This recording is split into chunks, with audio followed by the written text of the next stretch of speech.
The scent of yeast and sugar had been the perfume of my life for 40 years. I thought the hardest part would be losing my Pierre. I was wrong. The hardest part was watching my own sister use his favorite rolling pin to beat down the door to my bakery. My sister didn't just want my secret recipes, she wanted the oven they were baked in, and she used my own grief to convince a judge to hand her the keys.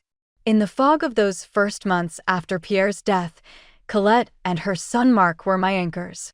"Let us help, Gigi," Colette murmured, her voice as smooth as the chocolate ganache we used to whip together as girls. "You shouldn't be alone with all this." They started helping at La Douceur, Mark with the books, Colette with the customers. Then came the paperwork. "Just a temporary management agreement," Mark explained. "To make it official with the bank while you adjust." My hand trembled as I signed, seeing only a blur of words through my tears. The betrayal revealed itself slowly, like a cake failing to rise. First, my signature, millefeuille, was taken off the menu. "Too time-consuming," Mark declared. Then, my morning staff, women who had worked with me for 20 years, were let go. "Restructuring," Colette said. The final blow came when I tried to pay a supplier and found our accounts empty. "The loans taunt, Giselle," Mark said, not even looking up from his phone. "For the expansion. We're modernizing." Loans? I felt the world tilt. This place was debt-free. Pierre made sure of it. "That's how business is done," he smirked. "You can't make an omelet without breaking a few eggs." This was not an egg, I whispered, my hand on the cool marble counter Pierre had installed. This was my heart. I was a ghost in my own kitchen, my recipes bastardized, my life's work held hostage. In despair, I called Jean-Pierre, the old family notary. He arrived within the hour, his briefcase looking like an extension of his arm. "The notary," he said, without preamble, tapping a name on the management agreement. "He lost his license for fraud last year. A known associate of your nephew's." My breath caught. "And the deed." Jean-Pierre's eyes gleamed behind his spectacles. "Your father, God rest him, was a very smart man. He put a lock on this place that your sister doesn't have the key to. He showed me the founder's clause. The business could not be used as collateral without the unanimous consent of the founder's direct descendants. Only me. The loans were not just reckless, they were invalid." For the first time in months, I felt a spark. Not of joy, but of cold, clean fury. Our counterattack was a recipe of legal precision and public shame. Guided by Jean-Pierre, I played the heartbroken widow while we filed a suit to void the management agreement.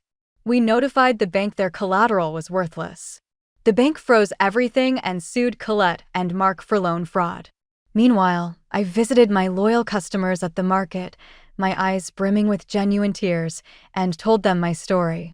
The next day, a picket line appeared outside La Douceur Dash, my elderly customers holding signs that read, "Don't let them crumble Gigi's legacy." Cornered and facing financial ruin, Colette fought back with a poisoned dagger aimed at my soul. She came to my home, a faded photograph in her hand. It showed Pierre, my Pierre, with his arm around a blonde woman.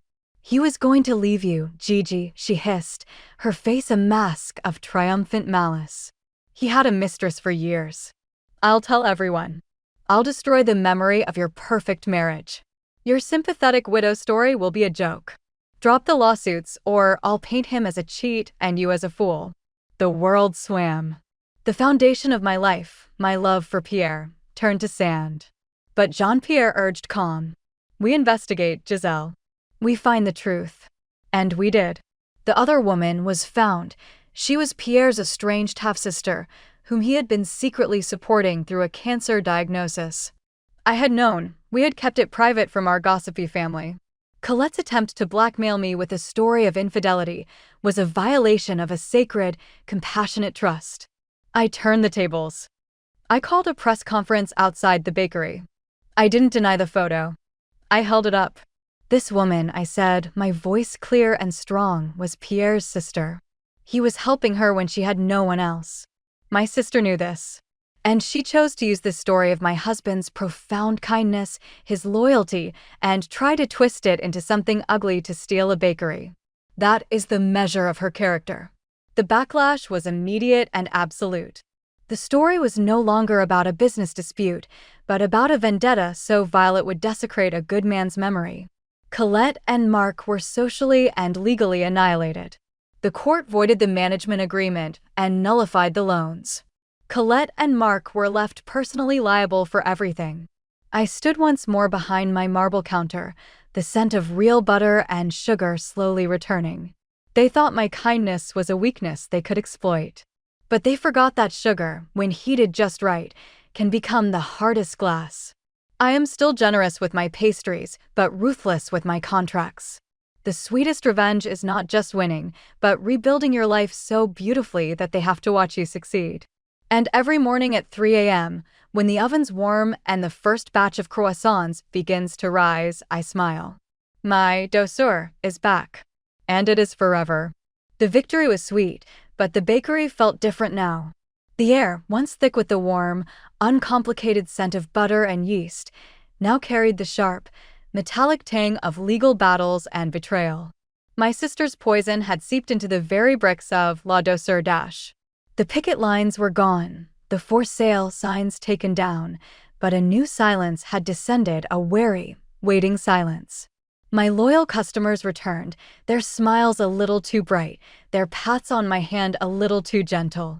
They saw a victor, but I felt like a survivor surveying the wreckage.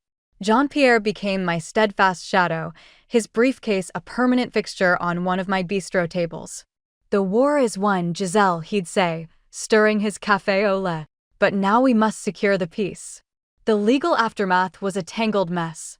The bank, furious at being misled, was pursuing Colette and Mark with the tenacity of a wolf pack. But their assets were a hollow shell. The money from the loans had vanished into a labyrinth of failed investments and extravagant living. The debt will fall to the estate, Jean-Pierre explained, his voice grave. To La Douceur dash dot.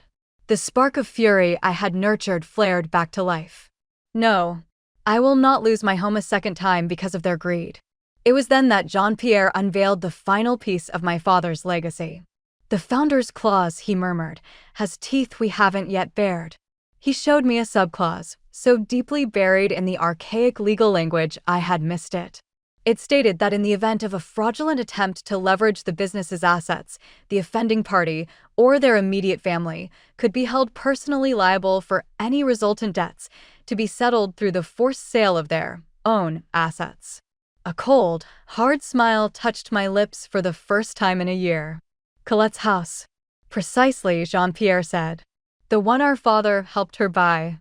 The second battle was quieter, fought in wood-paneled courtrooms with filings and motions. We were no longer defending, we were collecting. The public, who had rallied to my side as a victim, now watched with a thrilling, slightly bloodthirsty fascination as the baker's justice unfolded. The story made the front page again. Pastry chef turns the tables. Sister's home sees to save family bakery.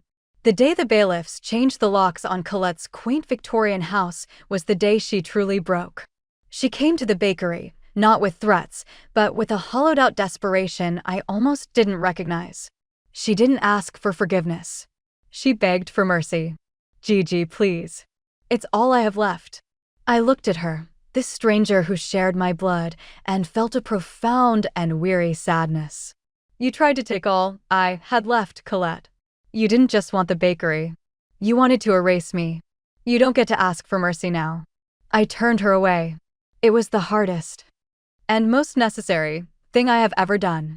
With the debt cleared by the proceeds from her house, La Douceur was truly free. But I was changed. The warm, generous heart of the community had grown a shell of tempered steel. I instituted new rules. All contracts were reviewed by Jean-Pierre. No family member was ever to be employed without a full, independent financial audit. And then I began to rebuild, but in my own image. I reopened with a new sign, La Douceur de Gigi dash dot. I added a single table and 2 chairs by the window, Pierre's corner, where a lonely-looking soul could always get a free coffee and a slice of tart tatin dash. I hired back my old staff, with better pay and a profit-sharing plan. The business was no longer just a legacy, it was a fortress, and everyone who worked within its walls was part of its defense. Jean-Pierre still comes in every morning for his coffee. He no longer brings his briefcase. We sit in Pierre's corner, and we talk about the weather, the new cherry harvest, anything but the law. We have earned our quiet. Sometimes, I see a woman who looks like Colette from behind, and my heart still lurches. The sweetness of my victory will always be tempered by the bitterness of its cost. But as I slide a tray of perfect, golden croissants from the oven, I know this. They thought they could break me with greed. Instead, they forged me into something stronger. The bakery is more than a business now. It is a monument to resilience, a daily, delicious reminder that even the most delicate pastry can have a core of iron. And my life, like my best recipe, is all the richer for having passed through the fire.